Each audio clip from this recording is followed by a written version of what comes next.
Greetings and welcome back, pilgrims. This is Ian, and I am back with the crafting MMO from Paradox Interactive, Salem. This is the beta of Salem, and I'm just kind of showing you the early ropes so that instead of spending a few hours sorting out how to get everything up and running with your Salem character, you can spend a few minutes with my droning Micro Machines type voice. So let's go for it.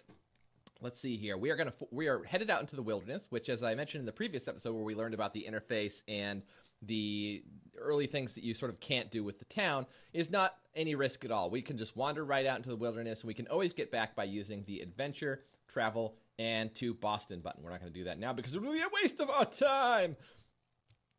So what we're doing here is we're basically looking for items. There are no immediate combat hazards in the wilderness, at least not this close to Boston. Baston, that is. So what we're looking for is various types of items on the ground. And, of course, later we'll all be able to interact with more objects in the environment. For instance, later on we'll acquire a skill that will allow us to take branches and leaves from the trees and what have you. This is some autumn grass. This is one of the items that you can get with a completely new character. And I'll try to enumerate those ones, but before I get into a great deal on that, let's talk about the basic types of items. Most items are a material, meaning they can be used in a crafting recipe. By the way, I'm just right-clicking and selecting pick on the items that I want to take up off the ground there.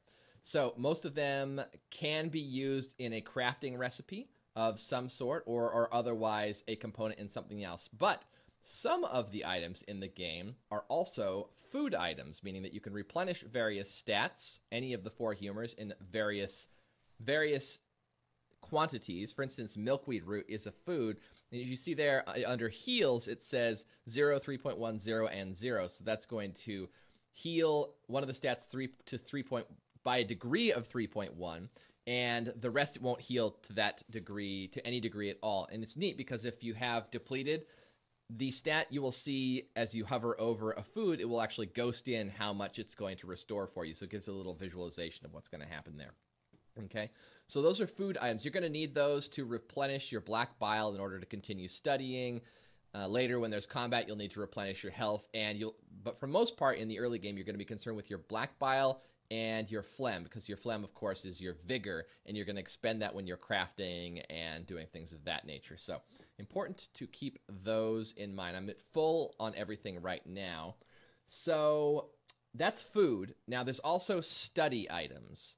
And I am looking for the first study item that's accessible to new players right now. It's called the Smooth Stone, and it's bright, rounded stone that sits on the ground. There's also big rocks that sit on the ground, and I believe you need a skill, but you can chip rock. You can chip bits. You can chip bits of stone off of those rocks naturally, and you can also find flint on the ground, which is used in some other crafting recipes. But for right now, smooth stone is where it's at. We're going to look for that. All right. At long last, a smooth stone has been discovered. All right. So that's what a smooth stone looks like. And what? Why does it say pick leaves? Let's get serious here. We need to pick that up. Wonder how we ended up getting pick leaves. Where's pick leaves at? I want to know what's going on with the pick leaves. All right, well, that's beside the point. What we got to do now is learn about the smooth stone. So let's open up the studying interface here. And as I pointed out before, under Frontier and Wilderness and Hunting and Gathering, we have some red bars. Those red bars are targets. They're basically the cost of increasing or of purchasing the survival skills skill. So if we hover over the smooth stone, we'll see that it fills up all of those bars to the degree indicated by the yellow. So it won't completely fill up Hunting and Gathering, but it will fill it up more than the red. Same thing with Frontier and Wilderness, Arts and Crafts, and so forth. Importantly, it completely fills the Frontier and Wilderness bars. That's going to be key for something I'm going to teach you guys later on. But for now, what we want to do is just go ahead and right-click that bad boy and study. We're going to get some gray bars indicating how much these are going to be filled. We're going to get some blue bars showing the progress of filling them up. Also, you're going to notice that the black bile is decreasing now. You'll see it's down from 5.0 to 4.8. It's going to continue to decrease as long as we're studying. And that is similar to the way phlegm works when you're doing a skill, when you're building something, crafting something, basically anything that involves executing a skill. So I'm going to continue to look around for another smooth stone. Over there, there's some flint in that corridor there.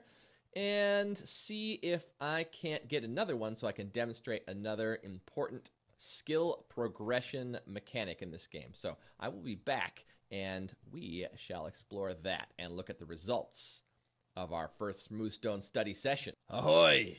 I spy another smooth stone. Most excellent. All right. This is one. I am one happy pilgrim now. Okay, so I'm going to pick that up.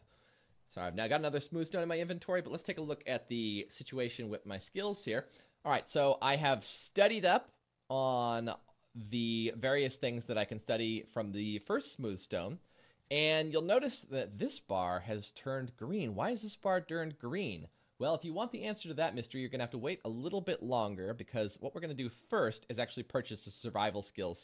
And what you'll see here is that it is in white, when it is something that you can possibly learn at your stage in the game. It will be in yellow, indicating that you need to do some stuff, and then you can learn this. But there is also a situation where skills appear in red. And if they appear in red, then you'll need to increase one of these stats in order to purchase it. So I'll explain that in more detail later. Now I'm going to buy this survival skill, and you're going to see something interesting. So you see the red bars indicate where the requirements are, but it also filled up several other bars in the process. Basically, it's just, this is what you can learn by studying a smooth stone. So I'm going to go ahead and buy that, and you'll notice that it's reset all of these. Well, that's interesting. So why did it reset all of those? That's how the system works. Basically, you've got to trade off carefully between things that you need and the total yield of any item, whether it's a foodstuff or a study item, because the yield may be greater than the value of learning that skill with that item. You might want to hang on to a particular item that has a very high skill yield in order to be more efficient with your resources. On the other hand, if you just need to learn something really, really fast, then you might use a high yield item and just get the job done. You'll also notice that the black bile was depleted down to 3.0, and we have access to some new skills here. So these are the sort of next tier of items. You'll notice that they all require different combinations of skills in order to learn them. Interestingly, the smooth stone does not provide you with either of the skill values that you need in order to increase self-defense. So it'll be up to you to figure out what study item will let you do that in the future. And same thing with the other skills here, and as the skill progression system goes on. The other thing I want to do, well, first, what I want to do is I'm going to go ahead and study this smooth stone here so that I can show you about increasing skill values. And while that's going on, let's take a look at what our new abilities are over here in the quick command menu. Now, it's important to always check the world when you add a skill to your collection. You basically want to right-click on stuff that you have tried before but didn't do anything, and you also want to check all your quick commands. So you'll notice that if I right-click here, now I can pick a branch off this tree. Well, I couldn't do that before. Later skills will allow me to take leaves off the tree and basically harvest the environment for more items and more powerful, or basically more productive items. So over here, we've now got the ability to build a pile of wood. And we'd actually do that using branches from the tree, so we can do that in a second. And we also have the ability to build different types of clothing, equipment, and weapons, food, inspirationals. These are study items that you can craft, craftable study items, hay, and tinder drills. We'll actually need a tinder drill if we want to light a fire at some point. I don't think we're going to go that far in this video, but since it's convenient to our situation, what I'm going to do is I'm going to stop this video right now, and in the next video, I'm going to show you how to increase that skill value to the next level and explain what the implications of that are, and I'm also going to show you how to build a fire. Cheers.